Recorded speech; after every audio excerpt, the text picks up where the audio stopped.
अस्सलाम वालेकुम, आप देख रहे हैं टैक्स और आप।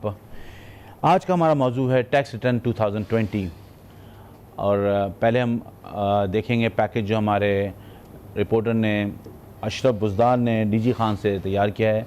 उसके बाद हम प्रोग्राम पे बात करेंगे।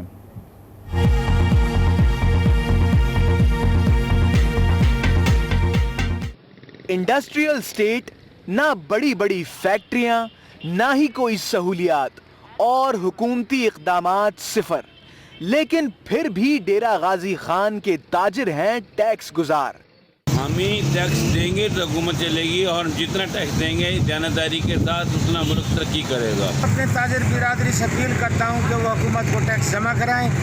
अगर वो टैक्स जमा नहीं कराते तो ये हमारा मुल्क नहीं चल सकता। ये हमारा मुल्क सिर्फ टैक्स की वजह से चल रहा है। जनूबी पंजाब के तीसरे बड़े शहर की ताजिर बिरादरी शिकवा करती और हुकूमती पॉलिसियों से भी नाला दिखाई देती है।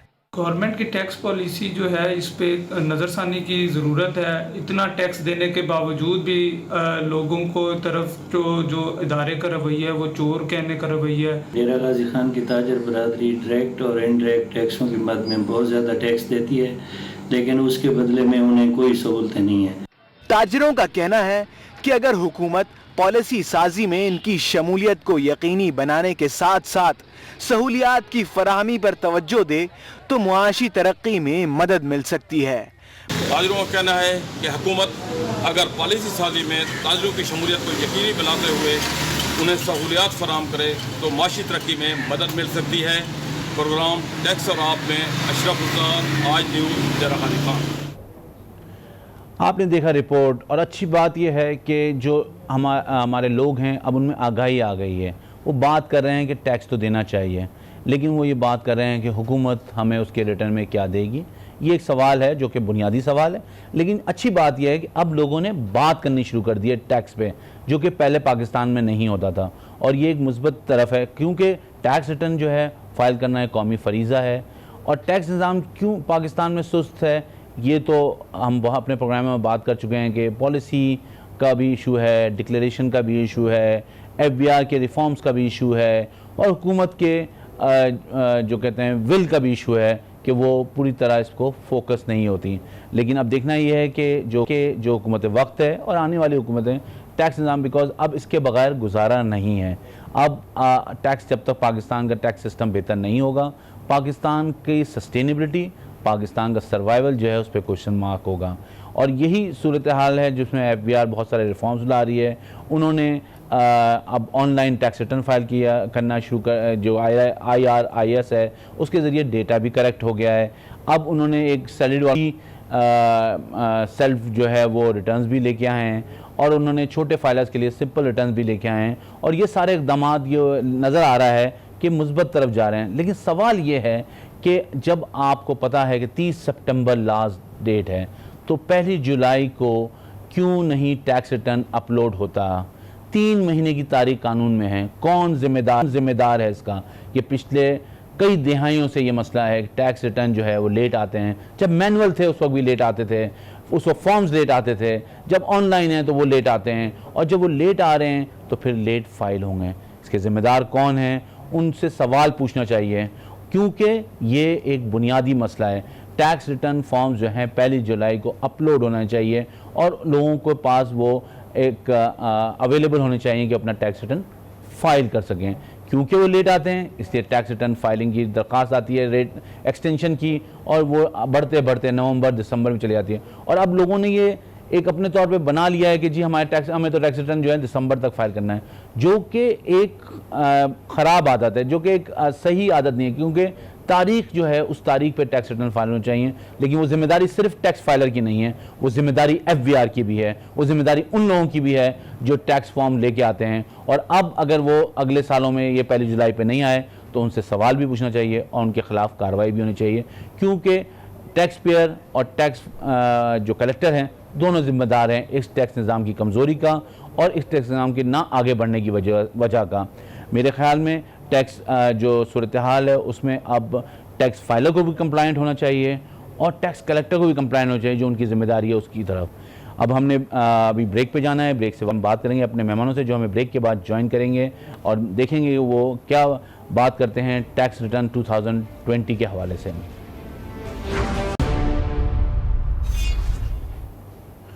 हमें ज्वाइन किया है मुसरत चीमा साहिबा ने, जो कि स्पोक पर्सन है पंजाब असम्बली की और पीटीआई की एमपी हैं, और हमारे साथ मौजूद हैं तौकीर बुखारी साहब जो प्रेसिडेंट हैं रावलपिंडी इस्लामाबाद टैक्स बार के। मैं पहले बात करूंगा मैडम मुसरत चीमा साहिबा से। अस्सलाम वालेकुम मैडम।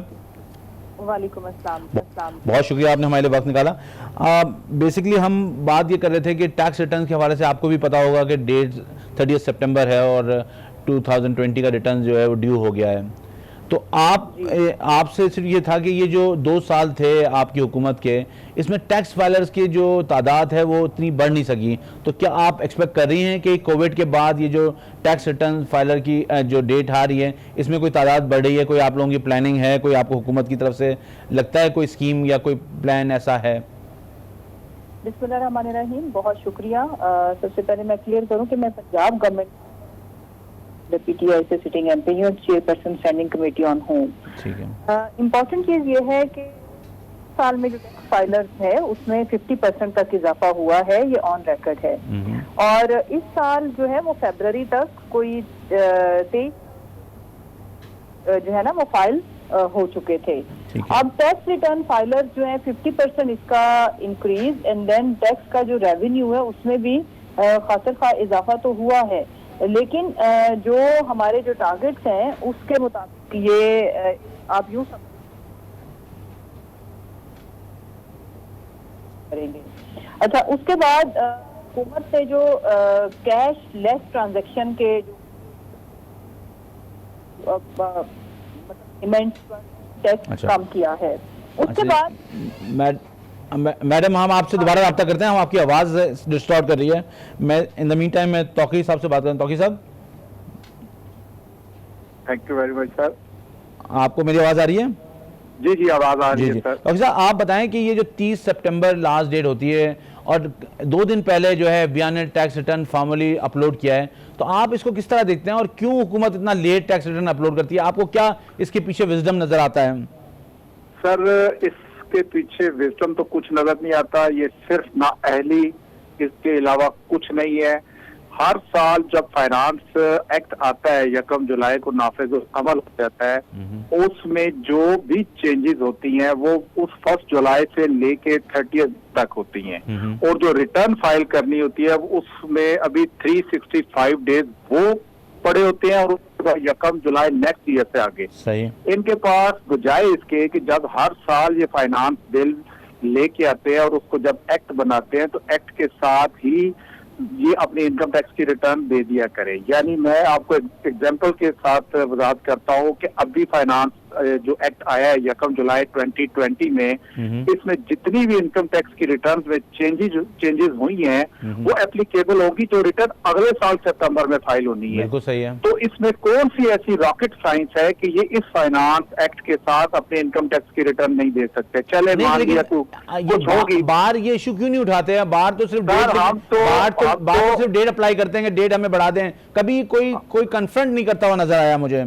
बिल्कुल आपकी बात बिल्कुल बजाय। मैं 4 साल Rawalpindi Islamabad tax bar association का प्रेसिडेंट रहा हूँ और हर दफा हर फोरम पे हम ये बात करते हैं और हर दफा यही कमिटमेंट लेके उठते हैं कि इंशाल्लाह इस दफा टाइम पे होगा। और ये नया पाकिस्तान में तो हमें बड़ी उम्मीद थी कि ये सारा काम टाइम पे होगा, और 1 साल गुजरने के बावजूद चले आप नेक्स्ट ईयर 1 जुलाई, जिसको सितंबर में 90 डेज का टाइम है, तो आप 1 जुलाई नहीं 1st वीक आप जुलाई में दे दें।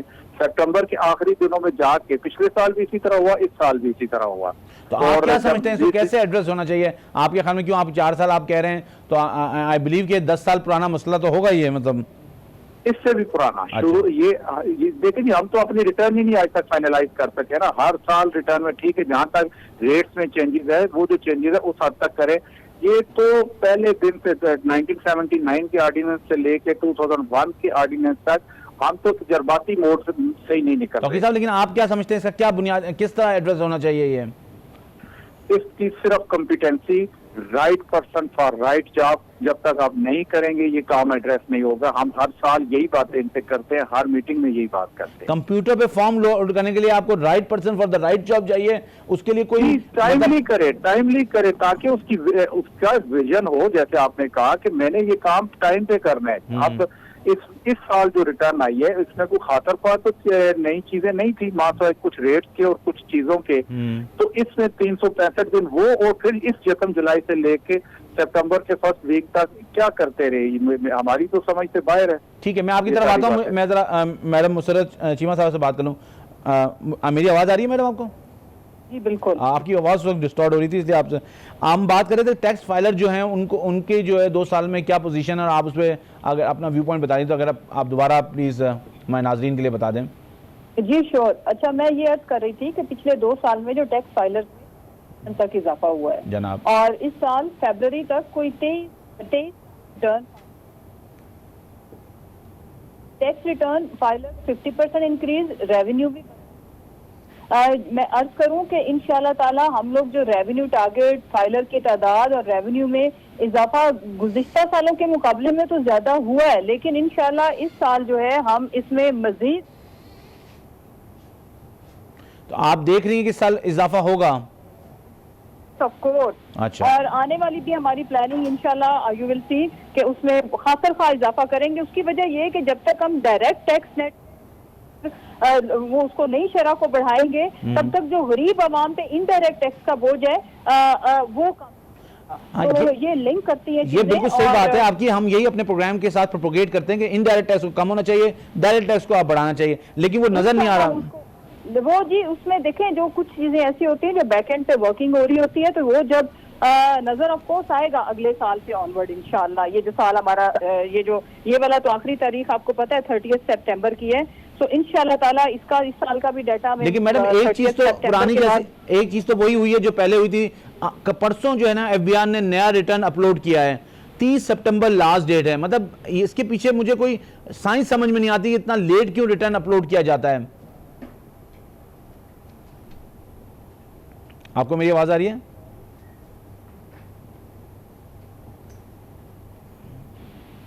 हेलो जी, हेलो, आपको अच्छी। हाँ तौकीर साहब, मैं आपकी तरफ आता हूँ कि ये ज़रा मुझे बताएं कि ये जो टैक्स रिटर्न इस वक्त है इसमें आपको कोई प्रॉब्लम नज़र आ रही है, कोई इशू है, या ये इन अकॉर्डेंस विद लॉ है, इसमें कोई प्रॉब्लम नहीं है? रिटर्न अपलोड करने के बावजूद इसमें बेशुमार अभी प्रॉब्लम मौजूद है। एक छोटी सी एग्जांपल मैं आपको दे देता हूँ कि प्रॉफिट ऑन डेट जो है, यानी अगर आपने कोई पैसे बैंक में फिक्स करवाए हैं तो उसका जो आपको प्रॉफिट मिल रहा है, जिसको प्रॉफिट ऑन डेट कहते हैं रिटर्न की लैंग्वेज में, उसका रेट जो है वो इस नए साल का लगा दिया गया है, यानी उसको 10% से कैलकुलेट करना चाहिए, वेयरएज कि वो 15% को से कैलकुलेट कर रहे हैं। और इसके अलावा कैलकुलेशन की बेशुमार मिस्टेक्स है। इसमें हमने लेटर लिखा है एफबीआर को और अपनी बार की तरफ से, और पॉइंट आउट कर रहे हैं अभी तो वो प्रॉब्लम्स दूर इन्होंने कर दी। कंसल्टेंट ये भी कहते हैं कि एफबीआर ने जो रिटर्न को लॉक किया हुआ है कंपटीशन वाइज, प्रोरेशन वाइज, वो उसकी वजह से tax consultant proper return disclosure नहीं कर पाते। तो आप क्या समझते हैं ये वजह है? बिल्कुल ऐसा ही है, बिल्कुल ऐसा ही है। ये जो अभी इन्होंने अपलोड भी किया है, हमारे नजदीक अभी ये कंप्लीट रिटर्न नहीं है, इसमें बेशुमार किस्म के बग्स अभी मौजूद है। सही है, तो इन जो भी बहाम है उनको दूर होना चाहिए। तो ये तो 30 सितंबर को रिटर्न नहीं फाइल हो सकेंगे। मेरा नहीं ख्याल ये चीजें इन्होंने दूर रखी। हर दूसरे आदमी का प्रॉफिट एंड डेट है और दीगर जो कैलकुलेशन इसमें मिस्टेक्स है, जब तक वो दुरुस्ती करेंगे तो रिटर्न्स, और जितने टैक्स प्रैक्टिशनर्स हैं जो रिटर्न फाइल कर रहे हैं वो रख के बैठे हैं, और अगर कोई गलत कर भी रहा है तो कल को प्रॉब्लम्स आएंगी। तो ये वजह भी आपके ख्याल में है टैक्स रिटर्न कम जो फाइलर्स बन रहे हैं उसकी वजूहत में ये भी वजह है कि टैक्स रिटर्न लेट आते हैं, उसमें कोई ना कोई प्रॉब्लम होती है, इसलिए लोग इस पूरी एक्सरसाइज में जाना नहीं चाहते हैं? ये भी एक वजह है। एक वजह इसको ये भी कह सकते हैं कि जब आपने एक रिटर्न, आपने सितंबर में फाइलिंग डेट उसकी 30 रखी है और आप सितंबर में ही उसको ला के इंट्रोड्यूस करा रहे हैं, तो कौन फाइलर नया बनेगा, क्या करेगा, उसके पास तो टाइम ही नहीं होगा। और उसके पास दी गए पाकिस्तानी पंजाबी में वो कहेगा जी अगले साल देख लांगे। ठीक है, ठीक है ना, तो ये अगले साल देख लांगे तो वो फिर अगला साल फिर सितंबर में रिटर्न आएगी। ठीक है, मैं जरा मैडम मुसरत चीमा साहब से बात करूँ कि जरा मैडम आपको मेरी आवाज़ आ रही है? बिल्कुल आ रही है। ये जो अब इस साल भी वही रविश रही है कि रिटर्न लेट अपलोड किया गया है, तो क्या आपको नजर आता है कि ये फाइलर्स की तादाद बढ़ जाएगी? और जैसे कि अभी हमारे दूसरे मेहमान ने कहा अगले साल देख लेगा, तो वो अगले साल देख लेंगे तो वो तो सूरत हाल वही चलेगी। जी मैंने अर्ज किया कि बैकएंड पे बहुत ज्यादा मेहनत हो रही है इस चीज पे। उसकी वजह यह है कि पाकिस्तान की बचत नहीं है। गरीब आवाम पे बोझ तभी कम किया जा सकता है जब आपका डायरेक्ट टैक्स बढ़ेगा, तो तभी इनडायरेक्ट टैक्स पे बोझ कम होगा। और दूसरी बात यह है कि अभी अगर 50% इजाफा हुआ है तो इसको तो मेरा ख्याल है हमें अप्रिशिएट करना चाहिए, although it is not up to the mark. और हमें अपने जो टैक्स फाइलर्स हैं उनकी तादाद बढ़ाने के लिए, जैसे मैं थोड़ा सा एक फॉर एग्जांपल आपको बता दूं कि कुछ लोग जो कि डायरेक्ट फाइलर नहीं है, और नाउ जो पाकिस्तान की गवर्नमेंट है वी आर वर्किंग ऑन कि आपके गाड़ियां घर के अंदर कितनी है, उनकी मालियत क्या है, बच्चों के जो स्कूल जिन मतलब स्कूल्स के अंदर वो जाते हैं उसमें उनकी जो फीसेज, और इसी तरह ट्रैवलिंग, फॉरेन ट्रैवलिंग, अगर कोई साल के अंदर जिसकी फॉरेन ट्रैवलिंग बहुत है तो इसका मतलब है कि there is some source of income जिसको उसने शो नहीं किया हुआ। और इस तरह बहुत सारी चीजों के ऊपर मैडम आप बिल्कुल सही बात कर रही हैं, लेकिन आम पाकिस्तानी को तो जब तक देखें उसके बच्चे को तालीम नहीं मिलेगी, उसको अस्पताल की सहूलत नहीं मिलेगी, उसको सफरी सहूलत नहीं मिलेगी, उसको पता नहीं चलेगा कि आपने टैक्स रिफॉर्म ने डायरेक्ट टैक्स पे कैसे शिफ्ट किया, किस तरह ये रिफॉर्म्स उस तक पहुंचे, ये उसके लिए इंपॉर्टेंट है।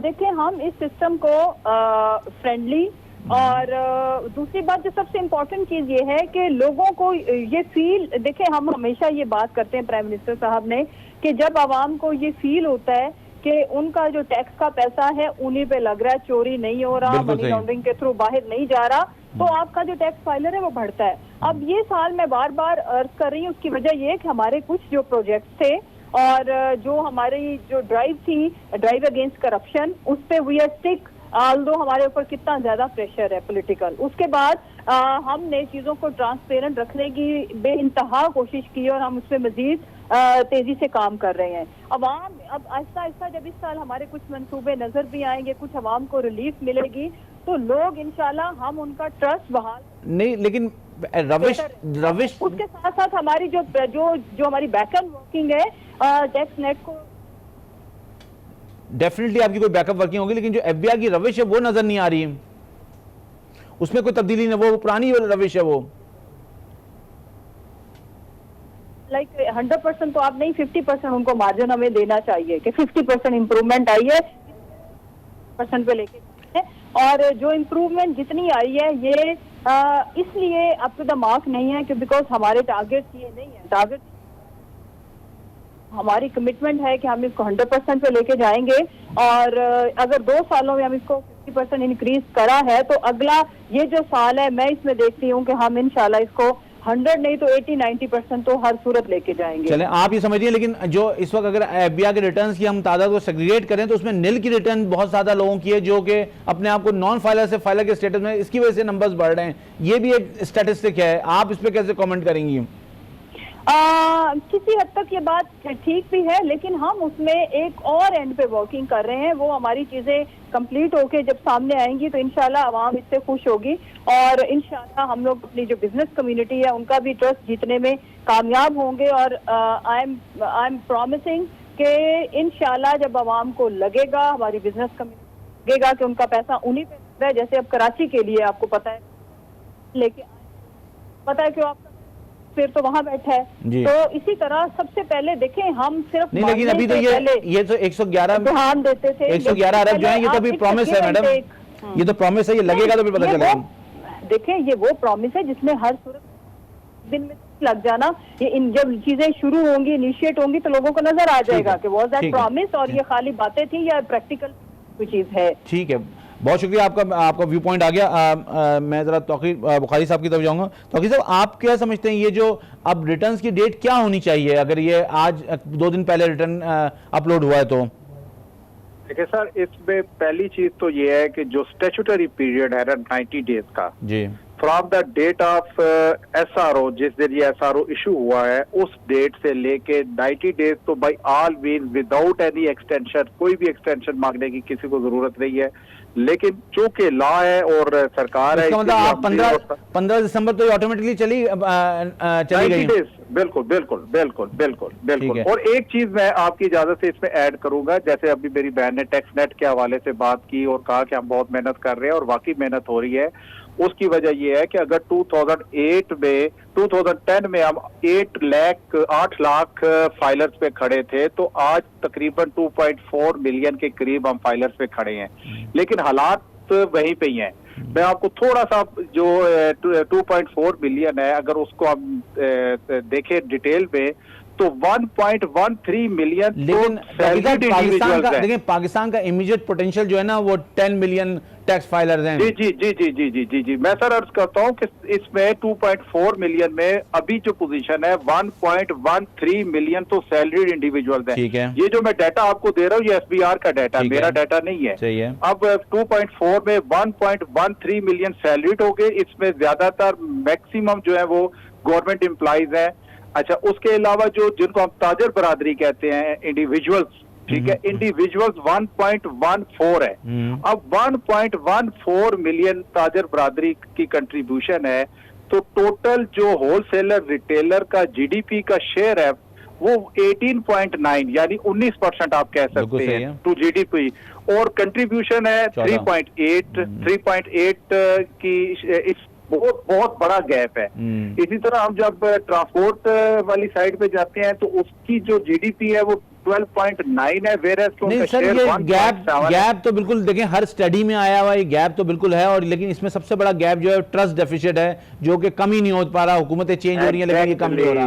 एग्जैक्टली 100% सर आपने जो बात की, मैं अब वही बात करने लगा था कि ये जो गैप है ना, जब तक आप अपने लॉस, अपनी चीजों को आसान नहीं करेंगे। आसान टैक्स के हवाले से इन्होंने लास्ट ईयर से पिछले साल सैलरीड इंडिविजुअल के लिए एक ऐप लेके आया था SBR। वो एक अच्छा इकदाम था, लेकिन उस तरीके से उसको मुतारफ नहीं करवाया जा सका, और जो उसमें प्रॉब्लम्स थी। सर आपका व्यू पॉइंट आ गया, बहुत शुक्रिया आपका। हमारे साथ अखिल बुखारी साहब थे, वो कह रहे थे कि जब तक फैसिलिटी FBR ईज नहीं करेगी। और हमारे साथ मौजूद थी स्पोक पर्सन पंजाब गवर्नमेंट की, जो कह रही थी कि हम बहुत ज़्यादा बैक हैंड पे काम कर रहे हैं और ऐसे प्रोग्राम लेके आ रहे हैं जिससे टैक्स निज़ाम बेहतर होगा और लोगों को समरात मिलेंगी टैक्स की। आई होप कि ये सूरत हाल हो और टैक्स फाइलर्स का नंबर्स भी बढ़ें ताकि पाकिस्तान का टैक्स निज़ाम बेहतर हो सके। लेकिन ज़रूरत इस बात की है कि जो ज़िम्मेदार है उसकी उसकी ज़िम्मेदारी पे सवाल ज़रूर पूछना चाहिए। आज भी हमने देखा 2 दिन पहले टैक्स फाइलर्स अपलोड हुए हैं FBR के पोर्टल पे, उसके बाद रिटर्न फाइल हुआ। तो 30 सितंबर की जो डेट है वो ऑटोमेटिकली 15 दिसंबर चलेगी। इसका सवाल का जवाब कौन देगा? हमें ब्रेक लेना है, ब्रेक से वापस आते हैं, ब्रेक से वापस आके आपके सवालों के जवाब भी देंगे और अब आप हमें लाइव कॉल भी कर सकते हैं।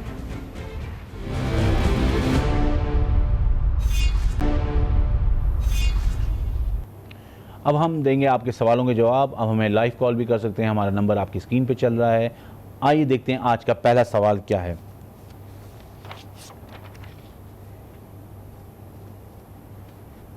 मैं तनख्वाहदार शख्स हूँ, क्या मेरा ऑडिट होगा? बिल्कुल जी, जो लोग टैक्स रिटर्न फाइल करेंगे, कानून में ये गुंजाइश है कि कमिश्नर इनकम टैक्स उनका ऑडिट के लिए सेलेक्ट कर सकता है। FBR भी बैलेटिंग के ज़रिए उनको ऑडिट के लिए सेलेक्ट कर सकता है, वो सैलरीड इंडिविजुअल हों या क्या कहते हैं बिजनेस इंडिविजुअल हों। लेकिन कुछ सालों से FBR अपनी पॉलिसीज़ में जो ऑडिट पॉलिसी लेके आए उसमें सैलरीड वालों को एक्सक्लूड कर देते हैं। उनका एक्सक्लूजन होता है कि सैलरीड का ऑडिट नहीं होगा, लेकिन कानून में गुंजाइश है और FBR अपनी पॉलिसी के अंदर उनको एक्सक्लूड कर देता है। लेकिन जब FBR की पॉलिसी में 214C में सेलेक्ट नहीं हो सकते, even then commissioner income tax के पास पावर है कि वो आपका केस ऑडिट में सेलेक्ट कर सकता है। ऑल्दो FBR की पॉलिसी है तो इसलिए कमिश्नर भी सेलेक्ट नहीं करता, लेकिन अगर किसी साल में FBR की पॉलिसी नहीं हुई तो कानून पूरी तरह पे इम्प्लीमेंट हो सकता है और आपका ऑडिट भी हो सकता है। और यहाँ मैं ये कहता चलूँ कि ऑडिट जो FBR में वो डिटरेंस के तौर पे होना चाहिए। FBR में ऑडिट हर साल नहीं होना चाहिए, इससे टैक्स पेयर जो है वो उसके लिए बड़ा कम्बरसम होता है, उसको कंप्लाई करना, उसका जवाब देना। ऑल्दो वो टैक्स पे कर रहा है, उसकी सारी चीज़ें रिकनसाइल हैं, लेकिन वो सैलरीड इंडिविजुअल है तो उसके लिए बड़ा मुश्किल होता है अपनी जॉब से छोड़ के आना। वो बिजनेस इंडिविजुअल है तो वो अपना कारोबार छोड़ के आता है। तो इसीलिए जहाँ टैक्स डेवलप सोसाइटीज़ हैं वहाँ पे ऑडिट हर साल नहीं होता, कहीं 5 साल है, कहीं 3 साल है। और पाकिस्तान में भी ऐसा था, 3 साल का कानून था, लेकिन फिर ये रिवर्ट बैक करके इसको हर साल कर दिया गया, जो कि वापस जो है उसको मेरे ख्याल में एटलीस्ट 3 साल के बाद तो ये होना चाहिए। आइए देखते हैं आज का दूसरा सवाल। मैं एक छोटा कारोबार करता हूँ, मुझे किस तरह का रिकॉर्ड रखने की ज़रूरत है? देखिए, कारोबार में जो आपका खाता है वो आपके पास होता है। अब उसमें जो अगर आप जो हैं, कोई दुकान आपकी किराए पे है तो रेंट एग्रीमेंट होगा, आपके वहाँ पे इलेक्ट्रिसिटी है उसका बिल होगा, टेलीफोन है उसका बिल होगा। अगर आपका बैंक है तो बैंक स्टेटमेंट एक बेसिक डॉक्यूमेंट है जो आपको रखने की ज़रूरत है। और वो जो है वो ये चंद चीज़ें होती हैं, अगर कोई इनवॉइस इशू कर रहे हैं तो वो इनवॉइस या परचेज़ की इनवॉइस, ये वो चीज़ें होती हैं जो आपको रखनी पड़ती हैं। हमें कॉलर ने ज्वाइन किया है, उनसे बात करते हैं। अस्सलाम वालेकुम जी, आप कहाँ से बात कर रहे हैं, क्या नाम है आपका? मैं इस्लामाबाद से बात कर रहा हूँ, अमीन कुरैशी मेरा नाम है जी। I am a senior citizen. मैं 5-6 साल से रिफंड के लिए अप्लाई करता हूँ, अपना फाइल करता हूँ टैक्स, और कभी रिफंड नहीं होता। फिर ऐसा टैक्स देने का फाइलर का क्या फायदा जब आप उसका राइट नहीं देते हैं उसको वापस? बिल्कुल सही बात है, लेकिन एफबीआर आजकल कुछ रिफंड्स इशू कर रहा है, उन्होंने छोटे रिफंड्स बहुत से इशू किए हैं। तो अगर आपने अप्लाई करना जरूरी है, अगर अप्लाई किया हुआ है तो आजकल प्रोसेस के जरिए अप्लाई। सर वो ताजिरों के लिए कर रहा है, नॉट फॉर इंडिविजुअल। मैं एक आम आदमी सीनियर सिटीजन हूँ। नहीं, आप आम आदमी तो हैं लेकिन टैक्स फाइलर हैं, तो मैं वही कह रहा हूँ कि एफबीआर कर रहा है तो आप जैसे लोगों को भी रिफंड इशू करने चाहिए। हमें यहाँ ब्रेक लेना, ब्रेक से वापस आते हैं, फिर अपने प्रोग्राम को आगे बढ़ाते हैं। ब्रेक से पहले हमें कॉलर थे इस्लामाबाद से, वो बात कर रहे थे कि वो सीनियर सिटीज़न हैं, उन्होंने रिफ़ंड जो है अपना उनका रिफ़ंड है और रिफ़ंड उनको नहीं मिला। मैं बताना ही चाह रहा था कि जैसे एफबीआर ने कारोबारी हजरात के लिए रिफ़ंड का इजरा किया है, इसी तरह उनको छोटे रिफ़ंड्स को भी इशू करना चाहिए। अगर आपने रिफ़ंड एप्लीकेशन मूव की हुई है तो आपका क्लेम बनता है, और बिल्कुल आपकी बात बिल्कुल सही है कि रिफ़ंड इमीडिएटली इशू होना चाहिए। मेरे ख्याल में कुछ एफबीआर इस पर काम भी कर रहा है कि ऑटोमेटेड रिफ़ंड जो हैं, आप जैसे लोग जहाँ पे फिक्स्ड इनकम है और जो टैक्स अगर कोई ज़्यादा कट जाता है या सीनियर सिटीज़न का कोई रिबेट है उसकी वजह से रिफ़ंड होता है, तो उनको इमीडिएटली उनके बैंक अकाउंट में वो अरसाल हो जाए। मेरे ख्याल उम्मीद करते हैं कि वो शायद जो प्रोसेस है वो जल्दी कंप्लीट हो जाए और आपको रिफ़ंड जो आपका ड्यू है वो मिलना चाहिए। आइए देखते हैं तीसरा सवाल आज का। क्या मैं बच्चों की स्कूल फ़ीस का टैक्स, मोबाइल बिल का टैक्स और पीएलएस प्रॉफिट के टैक्स का क्रेडिट ले सकता हूँ? बिल्कुल आप ले सकते हैं। अगर आपकी कोई आमदनी है जिस पर टैक्स वाजिबुल अदा है तो ये जो टैक्स आपके कटे हैं इनका डिडक्शन आप ले सकते हैं, और उनको क्रेडिट आप लेते हुए जो बकाया आपका टैक्स बनता है वो आप पे करें। अगर कोई टैक्स नहीं बनता तो आप अपना रिटर्न बगैर किसी टैक्स पेमेंट के जमा करा सकते हैं, लेकिन इन तीनों चीज़ों का टैक्स क्रेडिट आप ले सकते हैं। आज का चौथा सवाल, मैंने शेयर्स में इन्वेस्टमेंट की है और मुझे इसका रिबेट मिलेगा? बिल्कुल मिलेगा इसका रिबेट, और उसका एक फार्मूला है, और फार्मूला ये है कि टैक्स है और आपकी टैक्सेबल को डिवाइड करके जो आपका cost of acquiring of asset है, या आपको 20% ऑफ योर टैक्सेबल इनकम, या 2 मिलियन जो है वो आपका शेयर की वैल्यू हो, तो आपको एक रिबेट कैलकुलेट करना पड़ता है जिसके ज़रिए आपको इन्वेस्टमेंट रिबेट मिलता है। और ये आपको जो है इसमें 2 साल की होल्डिंग जो है आपको होती है कि आपको शेयर होल्ड करके रखने पड़ते हैं 2 साल तक, लेकिन आपको रिबेट मिलता है और इन्वेस्टमेंट पे रिबेट कानून में मौजूद है। आइए देखते हैं आज का 5वां सवाल। मैंने लोन पर घर लिया है, क्या मुझे इसके मार्कअप पर कोई रिबेट मिलेगा? बिल्कुल इस पर भी मार्कअप पे रिबेट है। जो आम लोगों को नहीं पता कि लोन पे जो घर लिया जाता है उस पर जो रिबेट आप मार्कअप पे करते हैं उस पर भी रिबेट है, और उस रिबेट में यह है कि आपका 50% ऑफ द टैक्सेबल इनकम या 2 मिलियन जो है, जो भी विच एवर इज़ लोअर, जो भी कम है वो आपको रिबेट के तौर पर आप ले सकते हैं। और मार्कअप के जो हाउस लोन है ये, लेकिन पर्सनल हाउस लोन के अगेंस्ट ये रिबेट भी आपको मिल सकता है। कॉलर ने हमें ज्वाइन किया है। अस्सलाम वालेकुम जी, आपका नाम और कहाँ से बात करें? अनवर साहब, मैं कराची से जावेद बोल रहा हूँ जी। हाँ, ये मैंने ये जो नया फॉर्म आया है तो अंडर इंडिविजुअल एओपी वो मैंने नॉर्मल रिटर्न फॉर्म जो है, I am retired senior citizen, तो वो मैंने अपलोड किया था। अच्छा, जब उसको मैंने फिल किया ऐसे ड्राफ्ट को, तो वो जब लास्ट पे कंप्यूटेशन की तो उसमें इंस्टेड ऑफ जो लास्ट कॉलम होता है, इंस्टेड ऑफ गिविंग रिफंडेबल और पेएबल, वो वहाँ एडमिटेड टैक्स आ रहा था, उसमें शो कर रहा था। Then I dialed the number there in Islamabad, तो उन्होंने कहा कि सर आप ऐसा करें कि उसको आप डिलीट कर दें, डिस्कार्ड कर दें, क्योंकि वो ड्राफ्ट फॉर्म कर रहे हैं, और आप दोबारा वो फॉर्म अपलोड करें तो आपका फिर वो जो कंपटीशन करेंगे उसमें वो आपका रिफंडेबल या पेएबल शो करेगा। तो मैंने दोबारा डिलीट कर दिया, again I made an attempt, लेकिन जब दोबारा, पहले तो हो नहीं रहा था, जब किया तो फिर वही ड्राफ्ट फॉर्म आ गया, बिकॉज डेटा फेच करना पड़ता है ना फॉर द लास्ट ईयर। जी बिल्कुल। मैं तो तकरीबन 40 ईयर से फाइलर हूँ and I am a civil servant, तो वो मुझे सारे ये लॉ का और सारे कानून वगैरह पढ़े हुए हैं, तो वो मैंने फिर किया, फिर मैंने छोड़ दिया। मैंने कहा आप इनको कन्वीनियंस के हिसाब से फिर मैं देखूंगा, मैं क्योंकि 4-5 किस्म के आपके फॉर्म इन्होंने इंट्रोड्यूस किए, फिर बिजनेसमैन अलग है, फॉर सैलरीड पर्सन अलग है, और फॉर वो नॉर्मल इंडिविजुअल रुपी। तो उसमें मैंने कहा have you experience. Second thing जो है, हमें कोई जल्दी तो नहीं करनी चाहिए, कोई जल्दी नहीं करनी चाहिए, इसलिए कि परसों तो ये फॉर्म अपलोड हुआ है और इसमें ये टीथिंग प्रॉब्लम आ रहे हैं। अच्छा, दूसरी एक चीज और भी आ रही है कि जब मैंने पहले किया तो इट वाज शोइंग 2 वर्किंग्स, जैसे बैंक डिपॉजिट्स हैं, तो वो इसमें एनहांस जो टैक्स शो कर रहा था। जब मैंने नेक्स्ट डे 2 दिन बाद नेक्स्ट डे किया तो उसमें फिर वो चेंज अमाउंट आ गया। That means there was some, यानी इनके कंप्यूटर कैलकुलेटर में सर ये बैक एंड पे कुछ काम कर रहे हैं अभी भी, इसलिए कि ये इन्होंने अपलोड तो कर दिया है क्योंकि प्रेशर बहुत था, लेकिन ये चीजें अभी तक इनकी जो है ना सिंक्रोनाइज मतलब वो नहीं हुई। I mean you advice and you recommend कि we should not be in a hurry, और ये मतलब हम आई थिंक ये by the end of this week ये सेटल डाउन होगा चीजें, और आप उसके बाद अपना रिटर्न फाइल करेंगे तो चीजें वो आपको क्लियर होंगी। बिल्कुल मुझे इन्होंने ये भी बताया कि सीनियर सिटीजन की जो लास्ट ईयर तक रिबेट आता था, वो रिबेट भी इन्होंने, वही मैं कह रहा हूँ, ये आप 1 हफ्ता दें और उसके बाद अपना रिटर्न फाइल करें। तो हमें वी शुड नॉट, नो आप 1 हफ्ते के बाद अपना रिटर्न फाइल कीजिएगा। आई होप मैं आपको बात समझाऊंगा। बेसिकली हमने वही बात करनी है कि तालीम, सेहत और सफरी सहूलत हुकूमत की जिम्मेदारी है, और जब ये जिम्मेदारी हुकूमत नहीं देती तो प्राइवेट सेक्टर उसमें आ जाता है। प्राइवेट सेक्टर जो है उसको जो है स्कूल है, हॉस्पिटल हैं, और जब प्राइवेट सेक्टर आता है तो आम आदमी की दस्तरस से ये सहूलतें दूर हो जाती हैं। जितने भी आप प्राइवेट चैरिटेबल स्कूल बना लें, चैरिटेबल हॉस्पिटल बना लें, जब तक हुकूमत के हॉस्पिटल, हुकूमत के स्कूल, गवर्नमेंट स्कूल जब तक फाल नहीं होंगे, जब तक काम नहीं करेंगे, ये आम आदमी तक ये जो समरात हैं, जो उसका हक़ है वो नहीं मिलेगा। ये ज़रूरी है हुकूमत को कि तालीम को, सेहत को, सफरी सहूलत को अपने हाथ में रखे, लेकिन ये रखेगी कैसे? जब तक टैक्स निज़ाम बेहतर नहीं होगा। टैक्स बेहतर होगा, ये साइकिल चलेगी, टैक्स आएगा, टैक्स आम लोगों पे लगेगा, और इस तरह आम आदमी पे वो टैक्स के समरात पहुँचेंगे। हम उम्मीद करते हैं कि हुकूमत को ये बात समझ में आए जो टैक्स रिटर्न के हवाले से हमने बातें की हैं, और आइंदा ये ख्याल रखें कि 1 जुलाई को टैक्स रिटर्न अपलोड कर दिया जाए। इस बात के साथ मुझे इजाज़त दी है। अल्लाह ने के बान।